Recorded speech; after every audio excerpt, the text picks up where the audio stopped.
चाहिए पाइप सही कर रहा है, हाई प्रेशर पाइप कई बार ज़्यादा। इसको अच्छा बनाने के लिए इंडिया में कुछ ऐसा ही जुगाड़ होना चाहिए। सिस्टम तो ऐसा ही है जैसा ये इनके पास है, ऐसा ही कुछ जुगाड़ इंडिया में होना चाहिए। भाई टेक्नोलॉजी है, आगे यूज़ करना चाहिए। तो पुरानी टेक्निक कब तक चलेगी?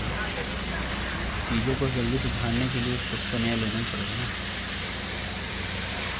तो देख लीजिए आप, कुछ ऐसा ही होना चाहिए इंडिया में भी।